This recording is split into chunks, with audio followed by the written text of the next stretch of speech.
Salut à toi et bienvenue sur ma chaîne YouTube pour un essai peut-être tant attendu, j'ai envie de dire. Aujourd'hui, bien sûr, nous allons nous consacrer à l'essai de la G37S qui est en ma possession actuellement. Alors, je vais essayer de faire un truc cousu mais pas trop cousu parce que voilà. Je te referai peut-être un brief à la fin de ce qui se passe avec ce véhicule personnellement. Mais donc déjà, on va parler d'un aspect extérieur. Donc d'aspect extérieur, cette G37S, donc pourquoi S? Car c'est la finition sport. Qu'est-ce que ça regroupe la finition sport juste? C'est des freins plus gros et un châssis sport avec les 4 roues directrices. Extérieurement, il n'y a pas vraiment de différence, vraiment aucune même je dirais, excepté le fait que ce soit écrit S derrière. Voilà. Il n'y a vraiment pas de différence, que ce soit niveau puissance moteur, niveau carrossage. Voilà à quoi ressemble ce beau bateau de 4,87 m si je ne me trompe pas. Donc vraiment très sympathique, très beau véhicule je trouve. Original, c'est vrai qu'on en voit très peu. Et on y reviendra. Pourquoi on en voit très peu? Parce qu'Infiniti n'est pas vraiment développé en France, voire même c'est plutôt la décroissance d'Infiniti en France. Donc là derrière, je vais peut-être vous montrer, mais on a des feux qui ressemblent à des feux de GTR, tout simplement. Donc on a des jantes en 18 pouces d'origine, avec des freins, je crois, double piston à l'avant et simple piston à l'arrière. Très franchement, ça freine très bien. Donc à l'avant, ça fait beaucoup de chrome. Beaucoup de gens s'amusent à déchromer cette partie. Et je les comprends tout à fait. J'ai presque eu envie de le faire aussi. Donc extérieurement, par rapport à la phase 2, il y a quand même une différence. La phase 2 est un peu plus énervée au niveau de du carrossage, surtout à l'avant. Le pare-choc, je le trouve beaucoup plus beau sur la phase 2. À savoir, c'est possible de le changer, mais bon, c'est pas vraiment dans mon objectif, étant donné mes calculs, on va dire, de coût automobile actuellement. On a donc un véhicule qui est quand même esthétiquement propre, encore dans l'air du temps, je trouve. On a des feux xénon à l'avant. Après, tous les autres sont des halogènes standards. Des rétros qui vont être électriques sans clignotant, mais on a un clignotant sur les côtés ici. Voilà, tout un tas de chrome. Vous voyez comme le béquet à l'arrière aussi qui est chromé, qui est souvent aussi modifié, passé en noir. Même le logo et tout ça est passé en noir. Donc voilà. Voilà à quoi ça ressemble. Donc intérieurement, à quoi ressemble ce véhicule? Intérieurement, hop, donc déjà ce qui est pas mal, c'est que vous avez l'ouverture sans clé. J'ai la clé dans la poche. Et donc quand vous appuyez ici ou de l'autre côté, vous pouvez ouvrir la porte sans aucun problème. Ça marche aussi pour le coffre et sur la clé. Donc je vais vous montrer à quoi ressemble la clé. Hop. Donc voilà. Donc l'ouverture du coffre, l'ouverture complète et la fermeture. Rien de bien compliqué. À savoir, ça fait un peu comme chez Volkswagen. Quand vous restez appuyé ici, vous pouvez ouvrir les fenêtres. Voilà. Donc qu'est-ce qu'on retrouve? On retrouve quand même beaucoup d'options dans ce véhicule, la G37S. Donc il y a la version sport, mais aussi la version la plus finie. Mais à savoir, c'est une Infiniti, c'est une voiture japonaise. Même si Infiniti maintenant fait plus partie de Renault qu'autre chose. À cette époque-là, et d'ailleurs même encore actuellement, la cote est un peu plus élevée sur les véhicules qui regroupent donc le moteur de la 370Z pour mon cas et sur la G35 le moteur de la 350Z, qui sont quand même des moteurs bien plus nobles qu'un moteur Renault, on va pas se mentir là-dessus. Et donc la finition aussi joue sur quasiment tous. Après je sais pas s'il y a des versions plus ou moins équipées, mais je sais que beaucoup regroupent donc les sièges électriques. Bon, il n'y a rien de compliqué, hein. C'est des sièges électriques chauffants avec l'avancée ici. Donc les sièges chauffants sont ici. Donc là, moi j'ai une boîte automatique. On a forcément la clim automatique, la petite montre qui va bien au mieux, qui ne sert strictement à rien. Mais bon, peu importe. Forcément, la radio, l'auxiliaire. On retrouve donc l'auxiliaire pour des véhicules qui sont donc sortis en 2007 ou 2008 pour la G37, c'est pas mal. Et qu'est-ce que j'ai d'autre? Vous avez le Bluetooth seulement pour le téléphone. Et ça, c'est pas mal aussi pour un véhicule d'année 2009 pour mon cas. Et la fin de cette phase-là est 2010. Après, elle est sortie jusqu'en 2013, je crois. En début 2013 pour la phase 2. Voilà. Donc forcément, vous avez les vitres automatiques. Rien de bien compliqué à ce niveau-là. Donc c'est plutôt bien fini quand même. On va retrouver du cuir étendu ici. Donc après c'est du plastique. Ok. C'est une sono Bose. Bon là c'est pas écrit Bose, mais à l'avant c'est écrit sur les enceintes. C'est une sono Bose partout. Alors on a 10 haut-parleurs. On en a un là, un dans la porte là. On a un subwoofer ici. Une enceinte là-bas au milieu que tu vois. Sur les côtés on en a 3. Sur les portières je crois. On a des petits, si je ne me trompe pas de vocabulaire, on a un petit tweeter ici et encore la sono Bose que tu vois ici. Franchement le son est vraiment très correct. C'est vraiment pas mal du tout. On retrouve une climatisation à l'arrière et un cendrier ici. Bon, ça, on s'en fout un peu, mais bon, c'est à l'ancienne. Il n'y a pas vraiment de place au milieu, étant donné que c'est une propulsion. En plus, tu as le tunnel de transmission qui est assez imposant. Et puis, vraiment, c'est 2 vraies places intéressantes à l'arrière. On est plus ou moins couché. Tu vois, j'ai ravancé un peu, mais en fait, tu peux, avec des gros appuis-tête, franchement, à l'arrière, on est très bien assis aussi. C'est une bonne routière, quoi. Alors le coffre par rapport à la Civic, forcément il me change un peu, mais bon franchement quand on n'a pas forcément un besoin d'avoir un haillon parce que pas besoin d'une hauteur folle, ça suffit. Alors oui, je me balade avec tout un tas de choses, voilà, c'est pas une voiture beige, je te rassure tout de suite. Pour reprendre par rapport au coffre, donc bon c'est correct, je sais plus combien de litres il y a, peut-être que je vous le mettrai, mais bon en soi regardez sur la fiche technique. En dessous donc j'ai pas de roue de secours perso, mais bon voilà, de toute façon après. Donc la caméra de recul, je vais y venir.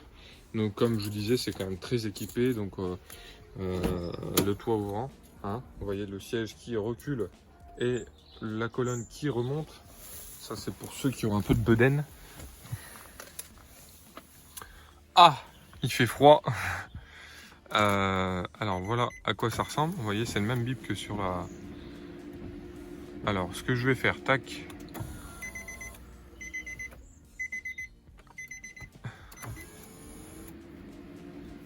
Hop.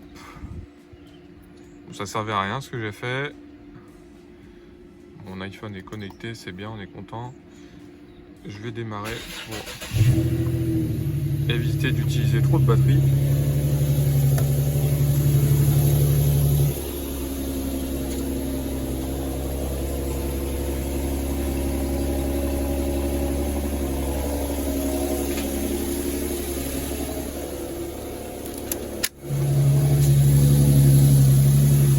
Donc tu peux remarquer que le moteur est quand même très bruyant étant donné qu'il y a un silencieux inox. Bon là il fait froid en plus, donc le temps qu'elle redescende, ça va faire un peu de bruit. Bon, voilà le V6 de la 370Z pour un prix de 15 000 balles. C'est quand même pas mal. Un châssis sport, des freins sport. Après c'est une auto qui est lourde, assez lourde quand même. Mais franchement très correcte. Je vous en parlerai juste après par rapport à la prise en main. Bon alors je vais m'enfermer, style de pouvoir vous parler un peu plus de l'intérieur. Donc pour finir on va dire, on va attendre en même temps que le véhicule chauffe, c'est bien. Et après de toute façon on va faire un petit essai. Donc tu vois j'ai des sièges à mémoire, 2 positions. Donc là les 4 vitres électriques ok. Là je peux rabattre les rétros si je le veux, c'est très bien, on est content.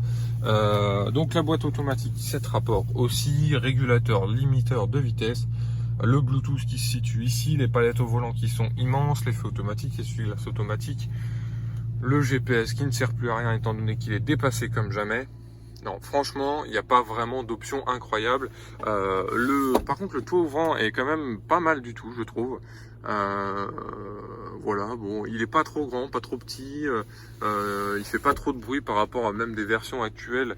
Comme tu le sais, je suis dans la voiture la voiture récente tous les jours. Et voilà, c'est pas vraiment... c'est pas mal, quoi. Je veux dire, il n'y a pas de vieillissement incroyable.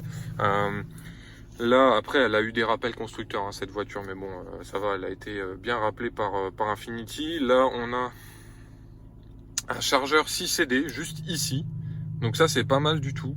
Moi, j'apprécie beaucoup ça, parce que c'est vrai que j'ai encore quelques CD, bon, je suis un peu à l'ancienne. Voilà, au niveau intérieur, je trouve que la finition est correcte. Après, bah voilà, ça mousse, comme on dit ici, ça mousse. L'alu est quand même relativement moderne. Bon, il y en a certains qui s'amusent à changer tout ça. Moi, je suis pas du tout d'avis de mettre tout ça en carbone, parce que je trouve ça un peu immonde. Déjà, rien que le volant, j'ai un peu du mal, parce que c'est l'ancien propriétaire qui a fait ça. Mais, si tu veux, comment te dire, c'est bien. C'est pas mal, c'est pas trop mal posé, mais il y a mieux déjà, on a vu mieux, mais après c'est que bah voilà, je trouve que ça fait un peu trop tuning, mais bon, je vais te dire, ça fait pas encore trop effet carbone, donc ça va, ça passe. Je vais pas, de toute façon, je vais pas toucher, je vais t'expliquer pourquoi je vais plus faire aucune modif sur cette auto. Donc la position, donc plusieurs positions, donc P et puis le mode sport qui se met à gauche, et après possibilité d'être en haut palette au volant aussi. Vous pouvez ouvrir, désactiver le SP, la FS j'ai jamais touché, ça c'est les bips. Donc on a un véhicule qui est équipé de caméra arrière, les bips à l'avant et à l'arrière, c'est pas mal, c'est ce qu'il faut pour un gabarit de ce genre. La colonne qui est électrique, alors bon, à chaque fois, tu vois, il y a toute l'intégralité qui bouge. Bon, c'est assez marrant.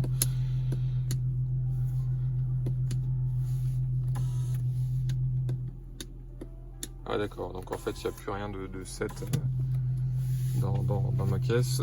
C'est bien. C'est vrai que j'ai fait un... Voilà. Hop. Donc là, je l'ai enregistré. Donc voilà. Non, franchement, c'est pas mal. Après, il y a une alarme volumétrique aussi. Bon, c'est plutôt sécurisant, mais bon, c'est parfois un peu chiant, étant donné si tu veux laisser le taux ouvrant ouvert. Alors, le bouton, je sais qu'il est là, mais j'ai jamais réussi à le redésactiver. Enfin, bref. Parce que oui, c'était quand même une auto qui valait 50 000 passés neuf. Alors, par rapport à la sonorité de ce moteur, tu as vu comme quoi il faisait quand même un joli bruit. Pourquoi? Étant donné qu'il y a des silencieux inox, tu vois qu'il n'y a plus vraiment de silencieux. C'est relativement... alors c'est pas mal parce que bah, il n'y a pas vraiment besoin de mettre de clapet sur ces silencieux là, pour la simple et bonne raison que bah, c'est assez loin de toi et la voiture est plutôt bien isolée, donc c'est jamais insupportable. Pour des gens qui sont un petit peu titillants, ils auraient peut-être juste vidé le silencieux en gardant un petit peu de silencieux, ou alors, étant donné que c'est quand même une grosse berline confort, ou alors mettre des clapets effectivement. Moi ça me va bien comme ça, franchement c'est pas mal. Après voilà, c'est pas, j'ai encore les silencieux d'origine s'il faut. À mon avis d'origine elle ne fait aucun bruit. Donc au niveau sonorité c'est très intéressant, quand tu passes sous un pont c'est incroyable le son que ça fait, franchement c'est waouh.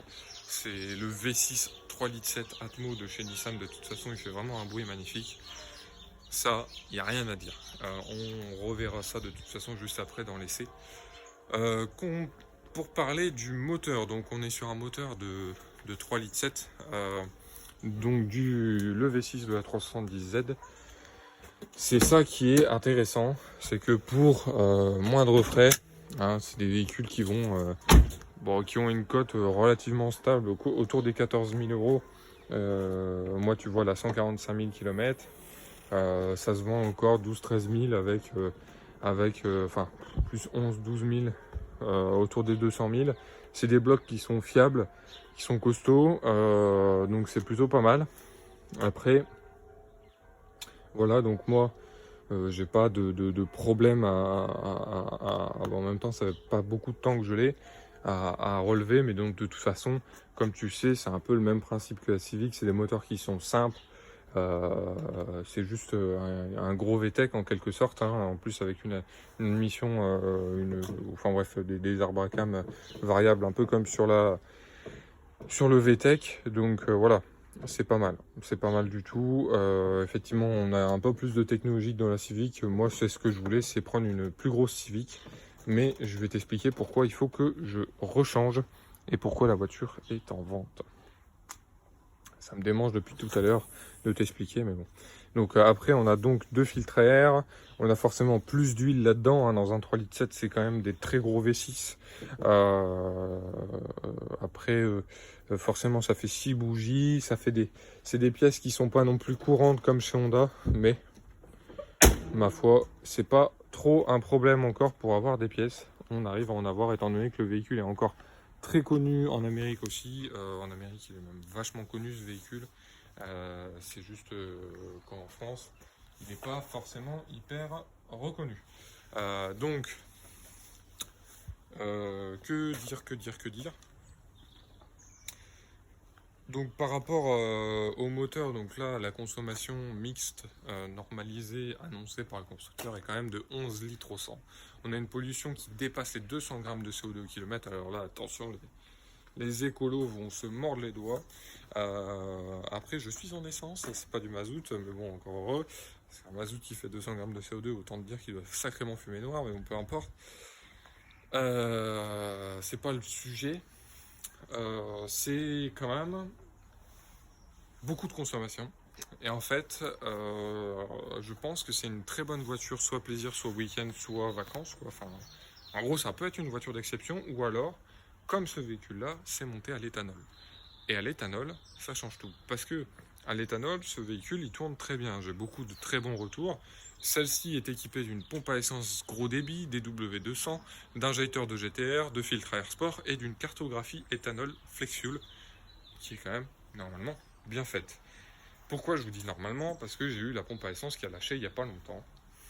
Et du coup, j'ai pas pu démarrer. Du coup, c'était un peu embêtant, hein, forcément. Hein. Pour aller au boulot, je vais pas te mentir. Donc, ce qui s'est passé, c'est que du coup, le garage, enfin, j'ai appelé un dépanneur. Le garage l'a changé, même si j'aurais peut-être pu éventuellement essayer de la changer moi-même. Mais encore une fois, en ce moment, j'avais pas forcément un temps fou pour faire ça. Et puis, en fait, ce qu'il y a, c'est que c'est ma seule voiture, donc il faut que ce soit assez vite fait. Mais au final, je me rends compte que, voilà, si je la change, si j'avais commandé moi-même, j'aurais peut-être été tout aussi vite et en payant forcément pas les frais de main-d'œuvre. Donc voilà. Aujourd'hui, après, j'étais pas sûr non plus que c'était vraiment la pompe, parce que je suis pas un expert. Mais aujourd'hui, je sais comment vraiment détecter une pompe à essence, comment ça se teste.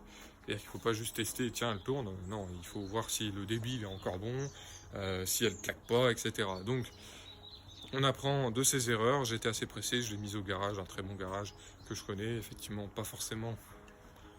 Voilà, on paye le prix forcément, c'est pas gratuit et derrière tout se fait. Aujourd'hui, la grosse révision sur ce véhicule, ça coûte autour des 700 €. Après, forcément, tout peut se faire soi-même sans trop de problèmes, étant donné que c'est encore une fois un moteur en atmosphérique sans trop de problématiques, c'est quand même bien foutu. Le filtre à huile est accessible, la vidange se fait sans problème. Vous pouvez changer les bougies aussi vous-même, forcément avec les équipements adaptés, en respectant les préconisations constructeurs. Moi j'ai voulu le faire de toute façon au garage pour aller plus vite aussi, donc voilà. Après c'est pas l'envie qui me manquait de le faire. Moi ce qui se passe c'est que bon, alors du coup je vais quand même expliquer. Je fais 100 km par jour et en fait à l'éthanol ça pourrait être sympa de garder ce véhicule là parce que ça jongle vraiment parfaitement entre une voiture qui est très confortable et une voiture plaisir, mais avec une consommation assez énorme, hein, quand même on est autour des 11 litres et 12-13 litres à l'éthanol. Après, donc comme je vous dis, c'est extrêmement confortable sur autoroute. Voilà, il faut pas le dire, mais à 200 km/h, franchement, vous ne sentez rien du tout. Vous pourriez mettre le régulateur et, et continuer de rouler sans aucun souci. Surtout avec les 4 roues directrices qui sont actives, je crois, à partir de 60 km/h. C'est vraiment intéressant. Donc voilà, après, que te dire, c'est en fait un peu chiant de faire le plein tous les 4-5 jours pour mon cas, étant donné que voilà, l'autonomie va être maximum de je sais pas, 500, 600 km, 700 km grand maximum avec ce véhicule, en sachant que voilà, moi j'attends pas le dernier moment pour faire le plein. Donc voilà, aujourd'hui c'est à l'éthanol assez intéressant parce que c'est à peu près 40 à 50 balles le plein pour faire 500 km, 600 km. Après, tout dépend aussi des routes que tu fais, comment tu roules, mais franchement, c'est intéressant si tu roules pas trop. En fait, je pense qu'il faut se limiter à 50 km par jour avec ce véhicule parce que sinon, en fait, tu passes ton temps et ça me saoule de faire le plein toutes les semaines. Voilà pourquoi j'y viens. Et la voiture est déjà en vente. Sinon, franchement, je l'aurais gardé. À mon avis, fait contrôler par un spécialiste de ces moteurs de 310Z passés à l'éthanol. Je leur ai fait contrôler la cartographie parce que par rapport à ce petit doute que j'ai sur la pompe à essence qui a lâché, mais bon, en soi, ça peut lâcher. Voilà, c'est des autos qui ont plus de 10 ans, c'est pas non plus étonnant que ça lâche. Moi, sur la Civic, ça avait été fait, pas la pompe à essence, mais je sais plus. Enfin, bon, si, peut-être la pompe à essence complète, je sais plus, mais en tout cas, je l'avais fait voilà, précocement, enfin, dans les demandes. Dans les trucs constructeurs, le seul problème c'est que Infiniti ne donne pas forcément l'entretien à faire après 150 000 km, même si elle n'a pas encore dépassé 150 000. C'est un peu relou. Mais voilà, en tout cas, après c'est à vous de voir si vous voulez passer à l'éthanol ou pas. Il y a beaucoup trop de débats sur est-ce que c'est bon, est-ce que c'est pas bon. Encore une fois, moi j'ai des sons de cloche de partout, j'ai des anciens qui me disent que c'est pas bon du tout, que les moteurs prennent trop cher. Alors moi je pense qu'il faut essayer de couper la poire en deux. Je pense que effectivement quand les moteurs ne sont pas préparés de base pour, et même quand ils sont préparés de base pour, je pense qu'il faut mettre, on va dire régulièrement, au moins une fois par mois, un plein de 98. Donc au final, ou de 95, mais de 98 de préférence pour vraiment, on va dire nettoyer différemment, parce qu'en fait, comment dire, on sait tous que l'éthanol, c'est hyper corrosif et que ça a tendance à vraiment décaper, que ce soit le réservoir, les pistons, etc. Enfin, les cylindres, etc. Sauf que ça les décape tellement que ça décale la crasse ailleurs. Et donc, du coup, faire un plein de 98, c'est vraiment pas mauvais. Mais du coup, tout calcul fait vraiment, pour moi, en fait, qui recherchait vraiment un objectif financier derrière tout ça. Après, comme j'en parlais avec un ami, il me dit de toute façon, tu sais, tout le monde met de l'essence dans sa voiture. Le seul problème, c'est que voilà, moi j'ai d'autres projets aussi. Ça veut pas dire que j'arrête les vidéos. Je pense que je vais acheter un diesel, que je vais aussi acheter un diesel, mais voilà, en personnalisant la voiture aussi par moi-même. Donc vu que ça va être un diesel, peut-être un stage 1, ça on verra bien. Mais bref, mon objectif c'est vraiment la consommation. Et au final, quand tu te dis, je vais faire 4 pleins d'éthanol et puis un plein de 98, ou du moins à chaque fois mettre un peu de 98, enfin bref, ça revient au même. Ça te coûte vraiment en moyenne 1500, en moyenne 1500 euros en plus par an. 1500 euros, si tu veux, je gagne pas 15 000 euros par mois pour l'instant. Donc si tu veux, c'est pas l'objectif. Pour l'instant, c'est plus forcément quand on commence dans la vie un peu comme moi, je vais plus me consacrer à de l'immobilier ou à d'autres choses, mais pas à faire le plein toutes les semaines de ma caisse et dépenser 50 voire 90, 100 balles de plein toutes les semaines. Voilà, après, ça veut pas forcément dire que je suis pressé de la vendre, et en plus de ça, ça me fait chier parce que voilà, je la voulais cette caisse, en vrai, c'est un plaisir incroyable à conduire. Le son est fou, les performances sont incroyables, il y a personne comprend quand tu es double. C'est assez marrant parce que tout le monde se dit, ouais, c'est encore une vieille merguez de chez Mercedes, parce que c'est vrai que ça fait peut-être penser un petit peu à une Mercedes, mais il faut voir comment ça marche quand même, c'est très très très sympa. Excepté la boîte qui est forcément une boîte auto un petit peu dépassée, mais qui est très correcte quand même. Donc voilà, franchement, voilà, après je pourrais garder ça, et faire un plein toutes les semaines, et que ça me coûte environ un VO5, voire 2 fois plus cher que de rouler en diesel, même avec de l'éthanol. Ça m'embête un peu, et par rapport à ce que je gagne, c'est pas encore l'objectif. Si tu veux, comme je dis, je serais peut-être à à 4 ou 5 000 euros par mois à faire 100 km par jour, bon bah voilà, ça irait sûrement sans problème, mais aujourd'hui c'est pas le cas. Donc c'est même pas le cas du tout, j'ai envie de dire. J'ai pas envie de dire que je gagne pas ma vie, hein, t'inquiète pas, mais si tu veux, c'est pas l'objectif de dépenser de l'argent comme ça. Je pense qu'en fait c'est une bonne voiture pour le week-end, comme la personne à qui je l'ai acheté en fait l'a roulé pour partir en vacances. Et je pense que c'est plus l'objectif de ce véhicule là. Donc moi ce que je vais faire, c'est qu'elle est en vente. Si tu veux, elle est disponible. Sache que toute la révision est faite et que la voiture est vraiment clinique niveau mécanique. On peut vraiment pas faire mieux, hein. Vidange de boîte, tout a été fait, vidange de pont, tout est fait en temps et en heure, et tout est nickel. Il y aura éventuellement les disques et plaquettes arrière à prévoir sous quelques temps, mais bon, je pense que ça peut encore rouler un petit peu.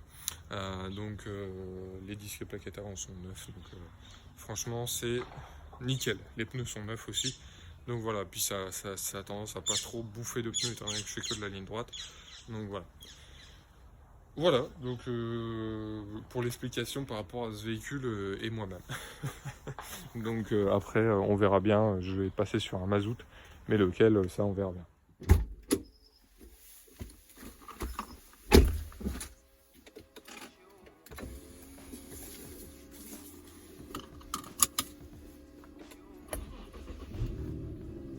Bon, j'espère que vous m'entendez bien. Hop, peut-être enlever ça. Hop, un peu de s'échauffant parce que le cuir il est froid. On va mettre la climatisation. On va couper la clim là. Voilà, pour pas que vous ayez trop de bruit. Hop. Et puis c'est parti. Donc on va quand même mettre les feux parce qu'il n'y a pas beaucoup de luminosité. Allez. Tac. Alors quelques petites vibrations effectivement à l'avant. Ça y est, j'ai changé de chaussure, du coup ça y est, j'accélère un peu trop fort. Tu as peut-être pu voir mon recul, j'ai accéléré un peu fort. Alors on va y aller doucement, j'espère que tu trembles pas trop. J'espère que ça devrait aller. Ça m'a pas l'air dingue. Il faudra peut-être que j'achète un de ces quatre, un stabilisateur, investir là-dedans. Voilà, comme ça tu pourras bien te rendre compte de la conduite. Je vais te dire un petit peu mon ressenti. Hop. On va mettre les givrages. Voilà, les à-coups dans la boîte. Alors ça dépend en fait comment tu appuies. C'est en fait d'un côté la boîte s'adapte à toi, mais toi il faut que tu t'adaptes à la boîte et c'est un petit peu constant et ça c'est un petit peu moyen. Mais bon, une fois que tu l'as prise en main, ça se fait bien. Après, les à-coups effectivement font peur au début, peut-être un petit peu.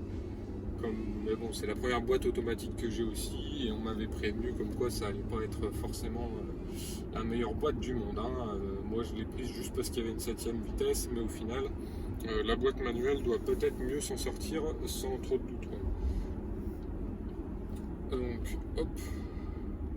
Alors, comme je te dis, le freinage est extrêmement bon, hein. C'est complètement différent de la Civic, hein, pour ceux qui m'ont suivi un petit peu, parce que là c'est peut-être plus assisté. Par contre la direction est bien plus lourde, on est sur une direction hydraulique, donc il n'y a pas forcément besoin d'entretien plus que ça, apparemment. Encore une fois, c'est apparemment. Donc moi j'essaye de prendre des infos un peu partout. Peut-être qu'une vidange de ce fluide là, bon, c'est un fluide qui ne doit pas mal vieillir étant donné qu'il chauffe peu. J'aime bien les clignotants. Voilà, c'est. Tu entends quand même que ça fait du bruit.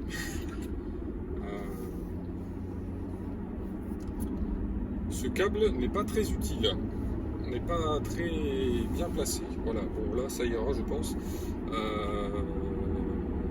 Donc que te dire, donc là c'est une voiture qui est quand même assez lourde. Alors, on va mettre le régulateur parce que déjà là, voilà, on sent pas grand chose. Le moteur tourne à 1200-1300 tours, on est à 75 km/h. Ici il y a souvent la marée chaussée, donc on va pas faire les fous. Je pense que vous tremblez beaucoup et ça m'embête de vous voir trembler autant.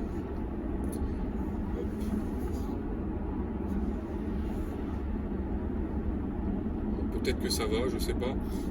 Donc, que te dire? Donc là, c'est vrai que c'est très sportif. Quand le moteur sera chaud et que j'aurai l'occasion, je te ferai une petite accélération.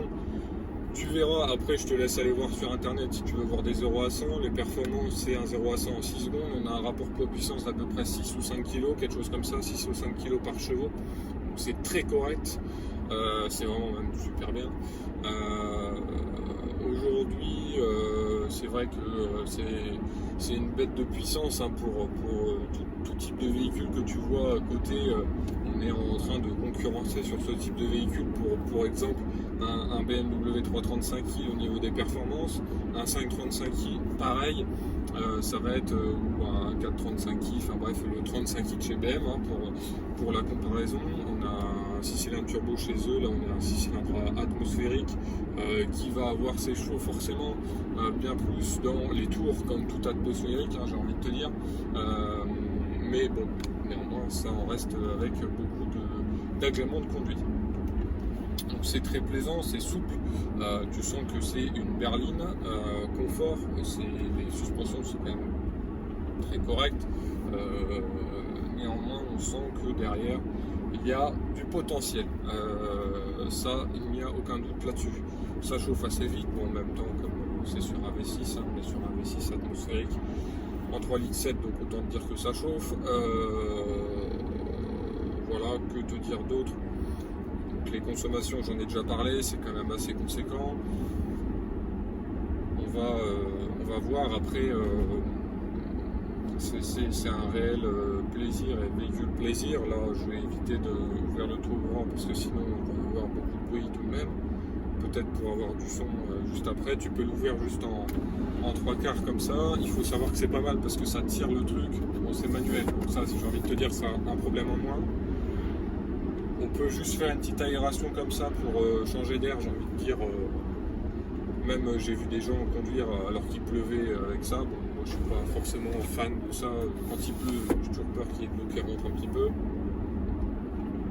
Donc là tu vois, on est au régulateur, 1200, 1300 tours. C'est ce qu'on demande à ce genre de véhicule. Non, elle fait bien le taf, ça c'est formel. C'est assez formel. Là, dernièrement, j'ai roulé assez fort. La consommation, voilà, c'est correct. Enfin, je veux dire, ça dépend de comment tu roules. De toute façon, il ne faut pas s'attendre à moins de 10 litres là-dessus. Enfin, si je pense que tu peux atteindre les moins de 10 litres, mais ce sera au 98 avec un véhicule qui est full d'origine et en roulant à 120, 125 sur autoroute. Je pense que tu peux tomber à des consommations assez folles. Moi, je suis arrivé à des consommations, ou alors qu'est-ce qu'il me disait, voilà, j'étais tombé à 6 litres 7 ou un truc en genre, truc de fou, mais sur l'ordinateur de bord. Alors je sais pas si c'est des consommations qu'on peut vraiment atteindre avec ce véhicule, j'en doute quand même fortement, parce que ça vraiment peu, mais après, pourquoi pas, hein, tiens, une belle petite Porsche. C'est peut-être atteignable au final, je ne sais pas trop dire. Donc on a forcément plusieurs trips, plusieurs infos qui apparaissent ici, dont donc forcément la consommation, tout ça, mais qui est faussée étant donné que le véhicule a été reprogrammé. On a forcément les infos du régulateur de vitesse, du limiteur de vitesse. On peut avoir des infos comme la pression des pneus et tout ça. Bon, ça c'est pas franchement hyper parfait sur ce véhicule. C'est des maladies. Bon, après, comme sur beaucoup de véhicules, la maladie des pressions des pneus, on connaît. Voilà, après, ça reste un. Moi j'aime bien les compteurs à l'ancienne, j'ai envie de dire, qui sont analogiques en quelque sorte. Tu vois vraiment tes contours comme ça avec une aiguille, comme tu as pu voir tout à l'heure. Je vais pas m'amuser à fixer mon truc là, je t'avoue. Et puis te faire une accélération, tu peux trouver ça encore une fois sur internet, il y a des vidéos qui sont très bien pour ça. Hop. Là, tu vois, je suis en ville, franchement ça se roule très bien une fois que la boîte a chauffé un peu. Avec un filet de gaz, c'est très correct. C'est juste que parfois la boîte va se chercher un petit peu. et on a l'impression qu'elle a tendance à rester un petit peu dans les tours, mais encore une fois, c'est un moteur atmosphérique, donc c'est tout à fait normal que le véhicule reste dans les tours. Voilà. Là tu vois, elle reste bloquée à demi-tour, elle n'a pas envie d'engager une vitesse en plus. Ça me fait du frein moteur au moins. Mais par exemple, il suffit que à ce moment-là, elle ait envie de changer de vitesse et que moi je décide de lâcher. Alors qu'est-ce qu'elle fait la vieille là? Donc,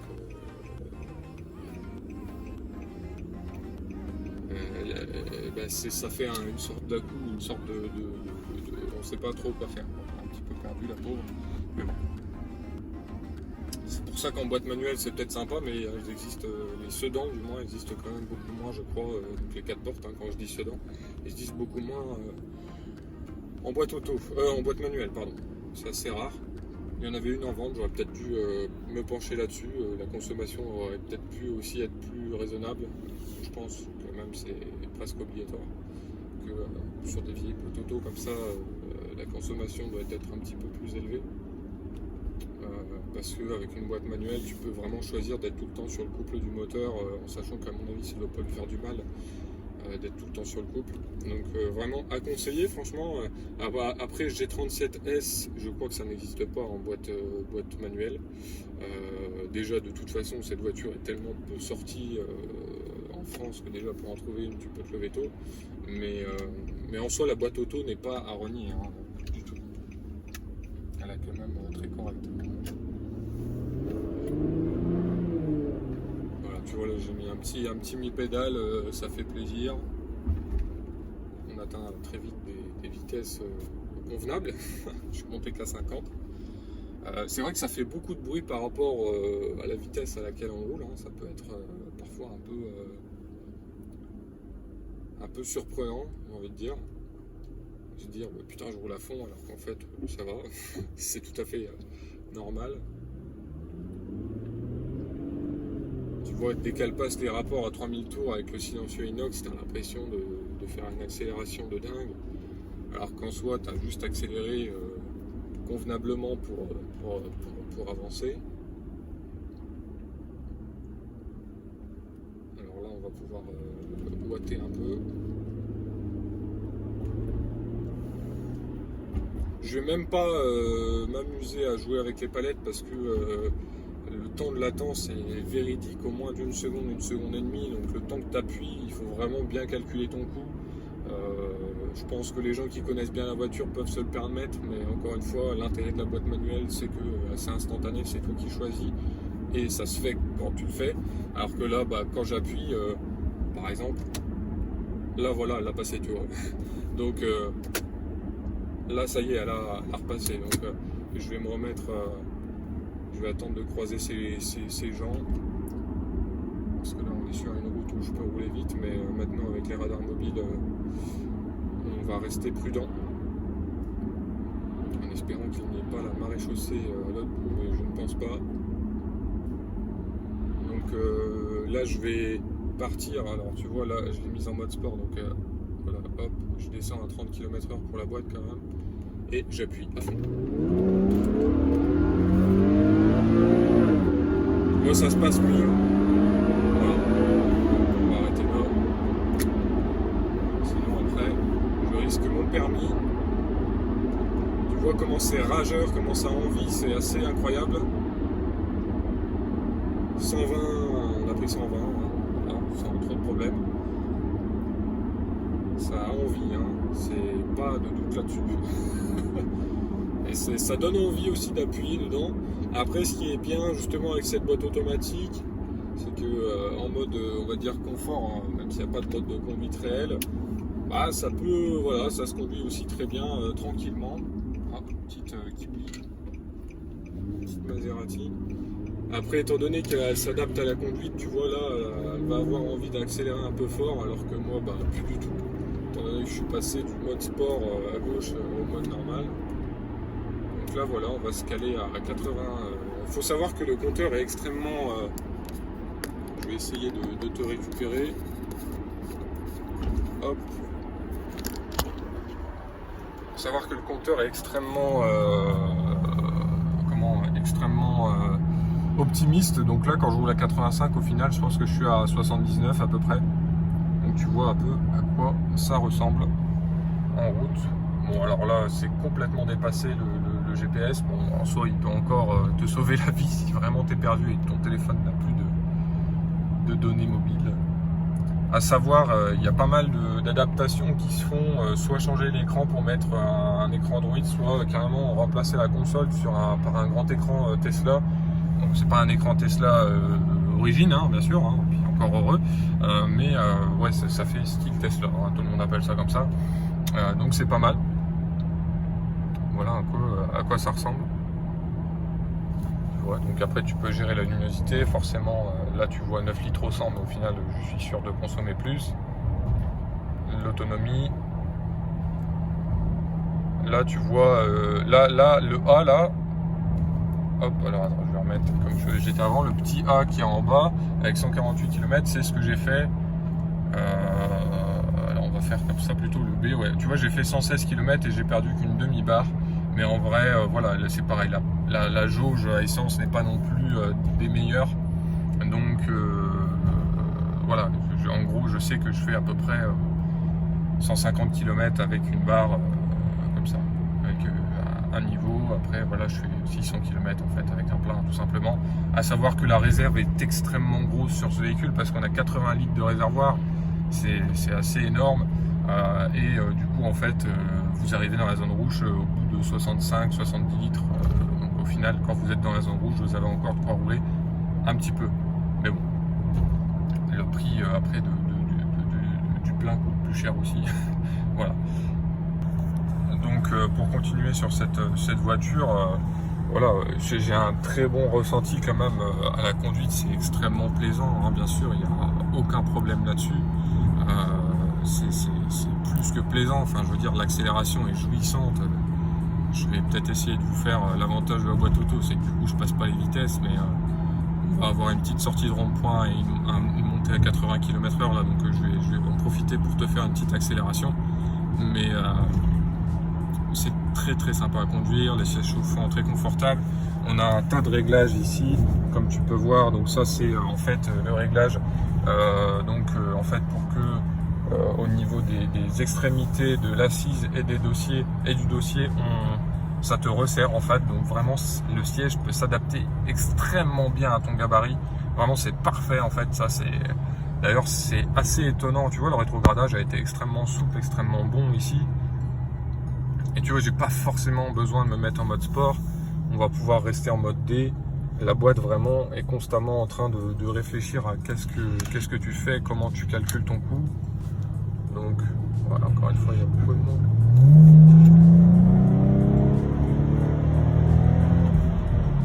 Ouais, je lâche un peu fort, du coup ça donne un à-coup, mais de toute façon on était déjà à 90 et puis c'est une route où il y a parfois pas mal de police. On va éviter les folies. Déjà que j'ai le téléphone dans la main, c'est moyen. Donc voilà à peu près ce que ça donne en conduite. Donc comme je te dis, dans les virages ça peut sembler un peu lourd, mais en même temps c'est une vérité, c'est un peu lourd. Aussi la direction, il faut savoir qu'elle n'est pas électrique, elle n'est pas assistée électriquement, mais elle est assistée hydrauliquement. Donc c'est très progressif aussi, mais c'est quand même plus lourd. On ressent, on va dire, réellement le véhicule avec une direction hydraulique, on va dire plus mécanique qu'électrique. Voilà, après, que te dire, le son est très bon, forcément, je vais pas pouvoir te faire tester, sinon je vais me faire striker. Voilà. Donc pour te parler un petit peu des prix qui sont pratiqués sur ce type de véhicule, c'est assez bizarre, j'ai envie de te dire, étant donné que on est sur des véhicules qui sont très rares, hein. Là actuellement en vente, la mienne est la seule 4 portes à vendre sur le bon coin. J'en ai vu une autre chez un professionnel en X, donc en X c'est la version 4 roues motrices. Bon, après ça c'est à ta guise, hein, mais moi j'ai fait exprès de ne pas prendre une X pour la simple et bonne raison que la consommation à mon avis me serait semblée un petit peu trop élevée. Aujourd'hui le véhicule très bien, mais c'est vrai que en quelque sorte tu te maries un peu avec, parce que c'est pas des véhicules qui se revendent facilement. Il faut savoir que là on est en septembre 2021, non en octobre 2021, et le marché de l'automobile est quand même très complexe. Donc voilà, avec les micro-composants qui ne sont plus produits pour l'automobile, donc plus de vente de véhicules neufs, donc plus de véhicules d'occasion qui arrivent sur le marché, c'est assez compliqué. Vous pourriez me dire ouais mais du coup les vendeurs se frottent les mains, mais au final les vendeurs n'ont plus de voitures à vendre non plus. Donc c'est assez compliqué hein, réellement aujourd'hui de vendre des voitures en ce moment du moins. Donc moi ce que j'en dis, c'est que effectivement il faut trouver l'acheteur pour ce type de véhicule, parce que ça existe. Pour la preuve, hein, j'en ai acheté une et j'en suis pas mécontent, c'est juste que ça me fait dépenser beaucoup d'argent dans l'essence. Encore une fois, je ne suis pas pressé de la vendre, c'est un plaisir constant de conduire ce genre de véhicule. Mais si vous mettez la sono sur autoroute, ce qui est bien, c'est que passer 2000 tours, il y a un peu moins de bruit du silencieux. Donc à 2000, on va dire à 2500, 2600 tours, vous êtes à 130. Et franchement, il y a vraiment très peu de bruit. Comme je disais, je roulais à 200, on était à 3000 passés, 3000 tours passés, c'est hyper discret. Enfin, je veux dire, on n'entend rien du tout. On pouvait continuer avec la musique sans problème au régulateur. Après, la consommation aurait été en face aussi plus conséquente. Hein. Donc voilà, ça c'est sûr. Justement, après, ce qui est intéressant, c'est de rouler, pour ceux qui souhaitent vraiment faire des économies, rouler à 120 déjà. Vous allez le sentir énormément. Voilà, j'ai quelque chose qui se balade dans le coffre. Vous allez le sentir énormément. Après, pareil, tu vois, quand je remets, je préfère accélérer moi-même, parce que si je remets le régulateur à sa vitesse, elle fait un peu n'importe quoi. Vaut mieux accélérer plus vite que la norme et ensuite elle va ralentir tout doucement. Alors que si tu fais, par exemple tu es à 50, tu remets ton régulateur à 85, elle va accélérer mais genre à fond. Elle donne tout, tu vois, elle va rétrograder tout ce qu'elle peut, donc c'est assez bizarre. Mais bon, c'est encore une fois une voiture à l'ancienne avec ses petits défauts, mais qui n'a rien à envier aux nouvelles, j'ai envie de te dire. Donc voilà, à savoir aussi en première, à part si tu as les roues bien droites comme là ça s'est passé, pour accélérer ça va bien, mais si tu accélères forcément à fond en virage ou quoi que ce soit, le petit voyant de pression de pneu, ça faisait longtemps, et tu auras forcément le SP qui va se déclencher si la route est un peu grasse ou quoi, parce que ça patine quand même assez vite, hein. C'est pas... Ça peut être une belle danseuse hein, quand même, ces voitures-là. Il suffit de regarder un peu ce qu'ils en font en Amérique de ces voitures. C'est assez dur même à voir parfois, parce que vraiment, niveau drift, ils sont à fond quoi. Donc voilà. Écoute, je vais te laisser. Je te dis donc c'est un très bon compromis quand même. Si tu roules quand même pas trop, ou alors après que tu as un budget à peu près de 400, 300, 400 euros avec l'éthanol à mettre, en sachant qu'il faut souvent mettre du 98, c'est un vrai conseil que je te donne pour préserver ton moteur. Mais en soi, avec l'éthanol, t'évites le cliquetis, tout ça, enfin bref, c'est pas mal. C'est pas mal du tout. Moi là, tu vois, j'ai de l'éthanol dans le réservoir, il n'y a aucun problème. Encore une fois, la voiture est quand même très bien préparée pour ça.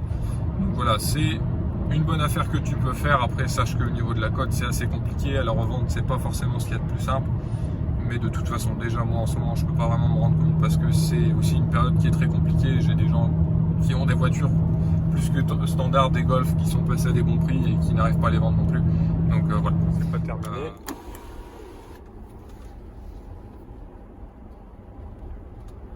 On va faire une petite accel encore. Avec un petit virage, je vais essayer de me concentrer sur tout ça.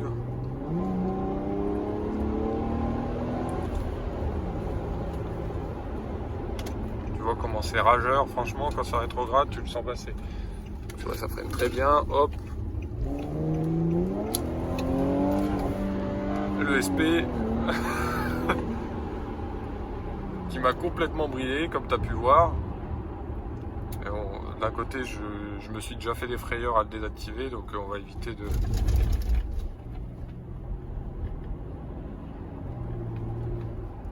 Bon, là c'est un peu dangereux. Je te reprends tout de suite. Donc le frein à main au pied d'ailleurs. Ça chauffe bien. Je vais te montrer un peu à quoi ça ressemble. Alors, je vais prendre les clés. Hop, hop, hop. D'extérieur, les feux allumés.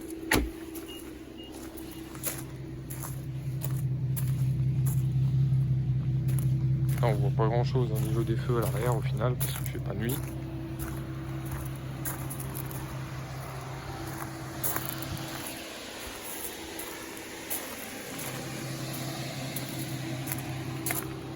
Avec le petit toit ouvrant qui donne toujours un effet sympa. Bon, après ça c'est un peu cake, mais comment ça chante.